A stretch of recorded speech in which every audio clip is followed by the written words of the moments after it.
नमस्कार, जोहार, झारखंड देख रहे हैं आप और मैं हूं आप सबके साथ सोनाली सिंह। बुलेटिन की शुरुआत बोकारो की एक खबर के साथ करते हैं, जहां के सीसीसीएल कथारा इलाके में ब्लॉक नंबर 5 का एक घर का छज्जा गिर गया। हालांकि सुबह 4 बजे के करीब घटी इस घटना में ऐसे में किसी तरह के जानमाल की नुकसान नहीं हुई। घटना की सूचना मिलने पर सीसीसीएल के अधिकारी मौके पर पहुंचे और घटना की जानकारी ली, लेकिन अब तक मलबे को हटाने का काम शुरू नहीं हुआ है। वहीं घटना से आसपास के रहने वाले में दहशत का माहौल बना हुआ है। उस तरह के आदमी पर चाहे कोई चीज पर उतना क्षति नहीं है। दरवाजा सिर्फ ऐसे बंद हो गया था, घटना तो हो जाता है ना, लेकिन लोहा एक दिया था, दरवाजा वही जान करके बच गया। सुबह 4 बजे भोर की है। क्या कोई जानमाल की क्षति भी हुई? नहीं, जानमाल की कोई क्षति नहीं है। आपको सूचना कब मिली थी सर? अभी थोड़ा देर पहले। अब कोई बचाव राहत कार्य किया जा रहा है क्या? वो सीसीएल के पदाधिकारीगण लोग आए हैं, वो अपने स्तर से कार्रवाई कर रहे हैं। गिरिडीह में सद्दाम नगर में नाली नहीं होने की वजह से घरों में पानी घुस गया है, जिससे लोग परेशान हैं। लोगों का आरोप है कि ठेकेदार ने नाली का निर्माण अधूरा छोड़ दिया, जिससे पानी की निकासी नहीं हो रही है। ग्रामीणों ने ठेकेदार पर कार्रवाई की मांग की है, साथ ही पानी के निकासी की व्यवस्था करने की भी मांग की जा रही है। पानी का रास्ता नहीं दिया, पानी हमका घर में जाता। हम गरीब आदमी है, हम कमाने खाने वाला आदमी है, हमको लिए इतना बड़ा जुल्म हो रहा, हमको सरकार कुछ करे। बोकारो के सेक्टर 9 स्थित क्रांतिकारी इस्पात मजदूर संघ के कार्यालय को प्रशासन ने सील कर दिया है। ऑफिस विवाद की वजह से प्रशासन ने ये कार्रवाई की। कार्यालय को लेकर पूर्व विधायक समरेश सिंह के बेटे संग्राम सिंह और राजेंद्र सिंह के बीच स्वामित्व को लेकर विवाद शुरू हुआ था। राजेंद्र सिंह के मुताबिक इस आवास का आवंटन उनके नाम पर है और संग्राम सिंह इस पर कब्जा करना चाहता है। राजेंद्र सिंह का इस पर कहना है कि कोर्ट का फैसला उनके पक्ष में है। उसके पास कुछ नहीं होने के बाद भी जबरदस्ती ये गुंडागर्दी करने के लिए और धमकी देते हुए कि वो ऑफिस को हम कब्जा करेंगे। और उसी बीच जब थानेदार आए और बीडीओ आए तो वो एक तरफा प्रशासन डिसीजन लेकर और हमारे ऑफिस को सील कर दिया। बोला एसडीओ के यहाँ जाइए, ऑर्डर है, एसडीओ के यहाँ जाके अपना पेपर ऊपर अपना पक्ष को रखिए। राजेंद्र सिंह और संग्राम सिंह के बीच थोड़ा सा तनाव हुआ और चूँकि आज पूरा लॉकडाउन है और वहाँ पर लोगों का भीड़ इकट्ठा हो गया था, इसलिए लॉकडाउन को देखते हुए उस कार्यालय को हम लोग सील कर दिए। गुमला के चैनपुर में पंचायत समिति सदस्य के साथ दुष्कर्म के 3 महीने बीत गए, लेकिन अब तक उन्हें इंसाफ नहीं मिला। ऐसे में पीड़ित महिला ने एसपी और डीसी को पत्र लिखकर इंसाफ की गुहार लगाई है। पीड़ित महिला का साफ तौर पर कहना है कि अब तक आरोपी जेई की गिरफ्तारी नहीं हुई है। वहीं आरोपी बार बार उसे धमकी भी दे रहा है। पीड़ित महिला के ने मुख्यमंत्री, डीजीपी और अनुसूचित जनजाति आयोग के अध्यक्ष को भी पत्र लिखा है। अभी हुआ जो भी हुआ उसको किसी को नहीं बताना है, और किसी को पता चल गया मैं तुझे जान से मार डालूंगा, ऐसा कहा। और वहीं से गए थे, वहाँ पर एप्लीकेशन लेके गई थी, वहाँ पर गए तो फिर वहाँ से यहाँ भेज दिए गुमला में, महिला थाने में जाओ, वहीं पर केस को लेके जाओ और वहीं पर दे देना, ऐसा कहा बड़ा बाबू। और यहीं पर आ गए, यहाँ पर दिए, लेकिन यहाँ पर कुछ नहीं हुआ। मैं चैनपुर प्रखंड कार्यालय में कार्यरत एक जेई हैं, जो इनके साथ में फाइल पर हस्ताक्षर करने के बहाने अपने आवास में बुलाया और आवास में बुला करके दरवाज़ा बंद करके इसके साथ बलात्कार की घटना जोर ज़बरदस्ती से किया और धमकी भी दिया कि किसी को अगर इस तरह का बताएगी तो घटना के बारे में तो जान से मार देंगे। बाद में अलग अलग नंबर से इसको यह भी धमकी देने लगा कि कहीं किसी को बताएगी तो बर्बाद कर देंगे। कुछ दिन के बाद में अभी आपके माध्यम से कहाँ इसको अभी जब ये लोग चैनपुर थाना गए, चैनपुर थाना में इनको केस लेने के बजाय महिला थाना रेफर कर दिया गया। महिला थाना में कांड तो दर्ज हुआ है 11/2021 376 अंतर्गत, लेकिन कोई एक्शन में नहीं है। कोई पदाधिकारी, सारे लोग लग रहे हैं कि सब लिपा पोती बचाव में लगे हुए हैं। गढ़वा के महूडंड गांव निवासी दामोदर ठाकुर पर ऑर्केस्ट्रा ग्रुप में काम करने वाले कलाकारों का आर्थिक शोषण करने का आरोप लगा है। दामोदर ठाकुर छत्तीसगढ़ के मध्य प्रदेश के नाबालिग लड़कियों को मोटी रकम देने का लालच देकर ऑर्केस्ट्रा ग्रुप में डांस करवाता था और प्रोग्राम देने के बाद उन्हें उचित मजदूरी नहीं देता है, जिसकी वजह से नाबालिग लड़कियों का आर्थिक शोषण हो रहा है। जब लड़कियां अपने मालिक से घर जाने के वक्त पैसों की मांग करती हैं तो अनाप शनाप बोलते हुए उन्हें धमकी भी दी जाती है। काम करवाए हैं सर और पैसा नहीं दे रहे हैं। कितना दिन काम करवाए हैं? 15 को हम किए हैं। हाँ, आप कितना किए? 13 किए हैं। आप जी? 17 प्रोग्राम 17 प्रोग्राम हो गया इसमें, बताइए। लगता है हुआ है कि पेमेंट नहीं दे रहा है। अच्छा, काम करवा के पेमेंट नहीं दिया है। कितना पेमेंट फंसा हुआ है आप लोग का? 66,000 रुपये। हैं? 66,000 रुपये फंसा है। अच्छा, तो थाना पे किस लिए आए थे? पैसा नहीं दे रहे थे। पैसा नहीं दे रहे थे। शिकायत करने? हाँ। आवेदन दे दिए थाना में? जैसे गढ़वा के हनुमान नगर में बेटा मां और पिता से शराब पीने के लिए पैसा मांग रहा था। जब दोनों ने पैसा देने से इनकार किया तो बेटे ने बुजुर्ग मां और पिता की बेरहमी से पिटाई कर दी। दोनों को इलाज के लिए सदर अस्पताल में भर्ती कराया गया है। अमरदेव तिवारी ने अपने बेटे के बारे में बताया कि वह नशे में घर आता था और मारपीट करता था। कुछ दिन पहले ही मेरा हार्ट का ऑपरेशन हुआ है, इसके बाद भी जानबूझकर फुल साउंड में होम थिएटर बजाता है। खबर जामताड़ा से है, जहां मालडीहा गांव में जंगली हाथी ने 2 लोगों को कुचलकर मार डाला, जबकि एक शख्स ने छिपकर अपनी जान बचाई। बताया जा रहा है कि पति पत्नी समेत एक और शख्स तालाब की तरफ शौच के लिए जा रहे थे, तभी तीनों ने हाथी को देखा। हाथी को देखते ही एक शख्स पेड़ के पीछे जा छुपा, लेकिन पति पत्नी अपने घर की तरफ भागने लगे। उनको भागता देख हाथी ने इनका पीछा किया और हमला कर दिया, जिससे घटनास्थल पर ही दोनों की मौत हो गई। यह हाथी कई दिनों से क्षेत्र में भटक रहा है। वहीं घटना की सूचना पर रेंजर प्रतिमा कुमारी बीडीओ थाना प्रभारी मौके पर पहुंचे, जहां उन्हें ग्रामीणों के गुस्से का शिकार होना पड़ा।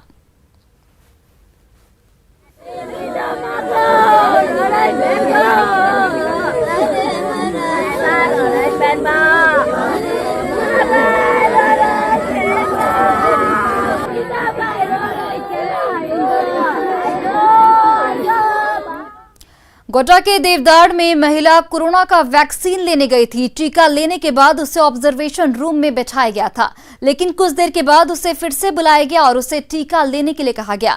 महिला ने कहा कि वह टीका कुछ देर पहले ही ली है, उसके बाद भी एएनएम ने जबरन टीका लगा दिया।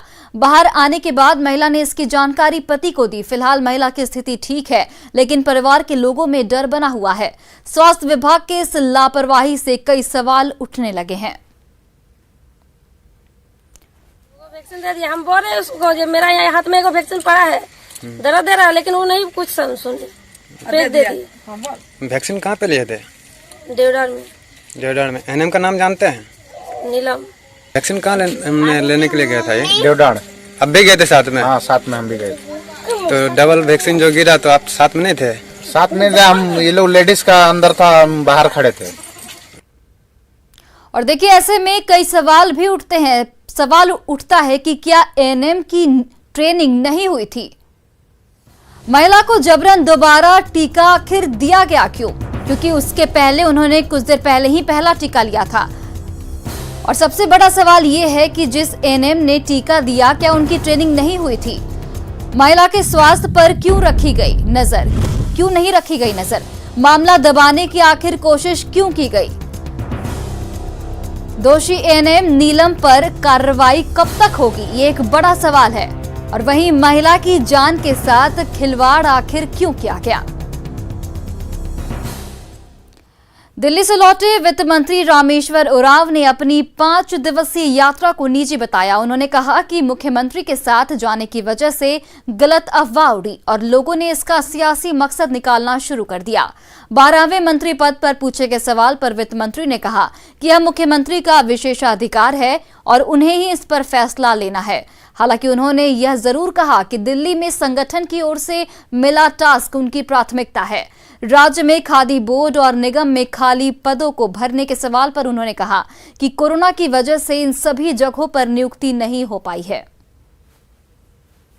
कैबिनेट का पद खाली है, लेकिन कैबिनेट गठन का काम पूरी जिम्मेवारी मुख्यमंत्री की होती है, उनका प्रेरोगेटिव है, वो निर्णय लेंगे। जहाँ तक कांग्रेस की बात है तो हम एक पार्टी चलाते हैं, राजनीतिक पार्टी के हैं, तो हम दावा करते हैं कि जो खाली रिक्त पद है हमको दे दीजिए, लेकिन निर्णय तो मुख्यमंत्री को लेना है ना। और धनबाद के खिलाड़ियों का सपना सच हो गया है। खिलाड़ियों को अब अपना खेल मैदान मिल गया है। बस 2 से 3 महीने में उद्घाटन का इंतजार है। हालांकि खेल मैदान को पूरा होने में 15 साल का लंबा समय लग गया। कई उतार चढ़ाव के बाद यह स्टेडियम बन पाया है। 15 साल के लंबे इंतजार के बाद धनबाद के खेल प्रेमियों, खिलाड़ियों और आम लोगों का सपना सच होने वाला है। धनबाद के मेमको मोड़ में बन रहा mega sports complex stadium corona संकट के बाद आम लोगों के लिए भी खोल दिया जाएगा।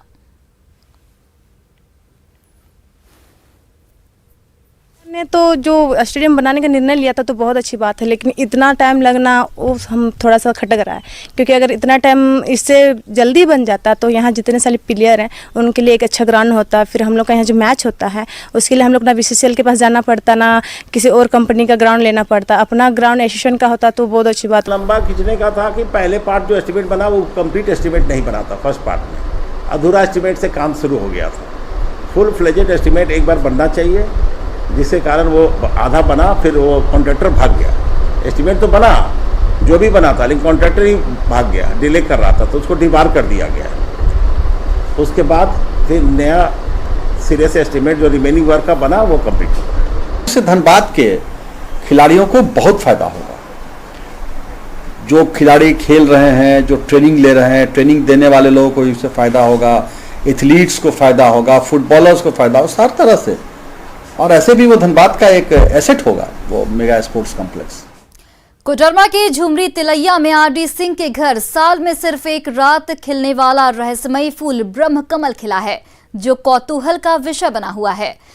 हिमालय के फूलों का राजा कहे जाने वाले यह फूल अमूमन ठंडे या ऊंचाइयों वाले राज्य में पाए जाते हैं। अत्यंत सुंदर, सुगंधित और शुद्धता का प्रतीक माने जाने वाला इस दुर्लभ ब्रह्म कमल का जिक्र रामायण, महाभारत जैसे कई हिंदू पौराणिक कथाओं में हुआ है। लोगों का मानना है कि इस फूल में औषधीय गुण भी पाए जाते हैं। बहुत महत्व है। इस फूल को बद्रीनाथ में चढ़ाया जाता है। वहाँ 6 महीना पट बंद रहता है। वहाँ भी ये 6 महीना के बाद खुलता है, तब भी खिला ही रहता है। और सभी देवी देवता के ये बहुत प्रिय है। रांची में लॉकडाउन के दौरान ऑटो चालकों की मनमानी देखने को मिल रही है। ड्राइवर यात्रियों से अधिक पैसा वसूल रहे हैं। मजबूरी में स्टेशन से आने वाले सभी यात्रियों को अधिक पैसा देकर घर जाना पड़ रहा है। जो पैसा नहीं दे सके वह पैदल ही जाने को मजबूर हैं। रांची में ड्राइवरों के मनमानी पर परिवहन विभाग भी रोक नहीं लगा पा रहा।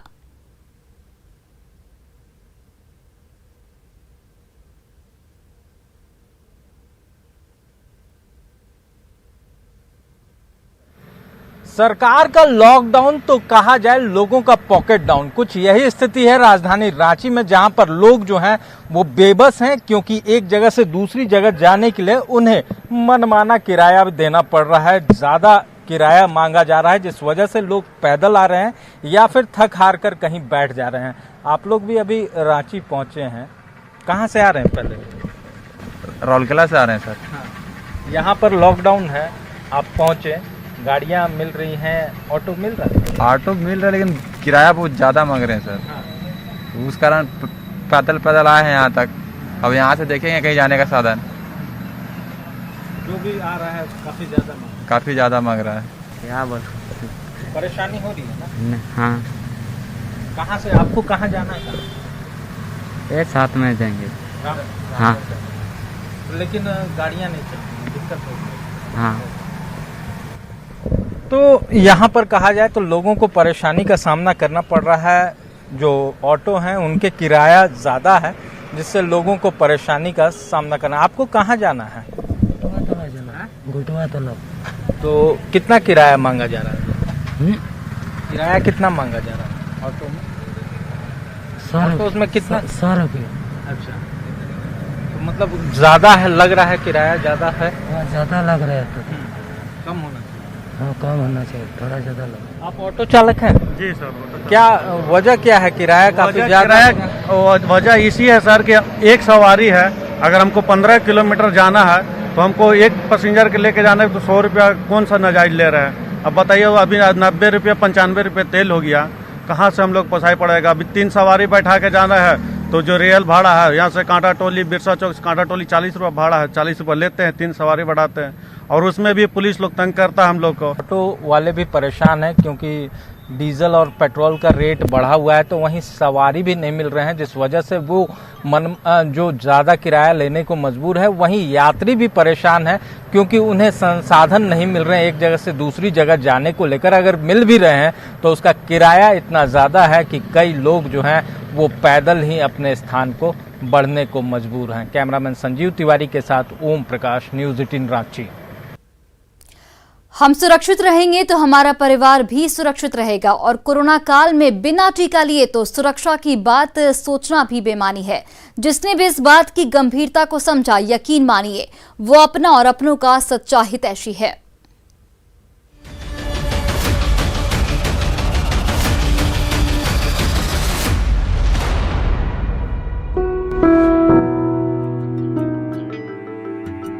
टीका संजीवनी है, इस बात की गंभीरता समझनी हो तो आप मुंबई में ऑटो ड्राइवर के लिए लगाए गए इस वैक्सीनेशन कैंप में आइए। यहाँ लाइन में लगकर अपनी बारी का इंतजार कर रहे ये वो लोग हैं जिनसे हमारा आपका सामना हर रोज होता है। ये हर रोज हजारों मुसाफिरों को रोज उनकी मंजिलों तक पहुंचाते हैं। ऐसा नहीं है कि ये कोरोना के खतरे से अनजान है, बावजूद इसके ये तमाम जोखिमों को समझते हुए भी अपनी जिम्मेदारी निभा रहे हैं। हालांकि 18 से 44 साल की उम्र के ये ऑटो ड्राइवर्स हैं, काफी दिनों से टीका लेने के इच्छुक थे, लेकिन इन्हें वैक्सीन नहीं मिल पा रही थी। यही वजह है कि जैसे ही इन्हें पता चला कि मुंबई के नाहौर इलाके में बीजेपी के सांसद ने 18 से 44 साल की उम्र के ऑटो ड्राइवर्स के लिए टीकाकरण कैंप लगाया है, ये यहाँ पहुँच गए। हमारे खासदार मनोज कोटा जी के द्वारा हम लोग को एकदम सही टाइम पे सही सुविधा मिली और हमको ज़रूरत थी क्योंकि हम 50-60 आदमी को लेके आते हैं जाते हैं।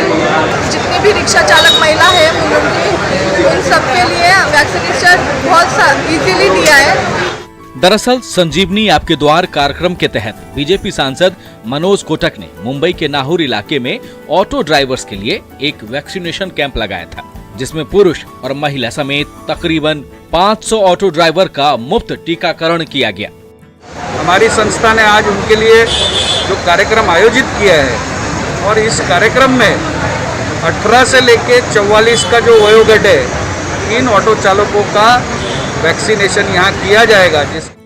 आपकी जानकारी के लिए बता दें कि ऑटो ड्राइवर्स एसोसिएशन महाराष्ट्र सरकार से लगातार फ्रंटलाइन वर्कर के दर्जे की मांग कर रहे हैं। हालांकि राज्य सरकार ने अभी तक उन्हें इस तरह का कोई भी दर्जा नहीं दिया है।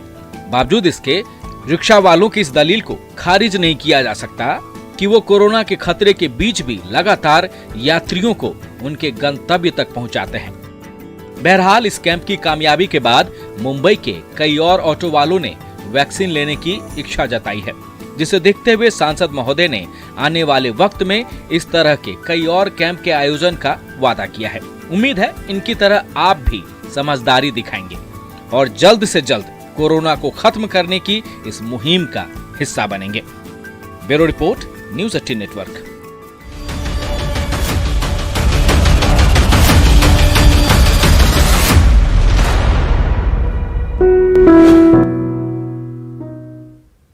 और अब देखते हैं झारखंड 2020।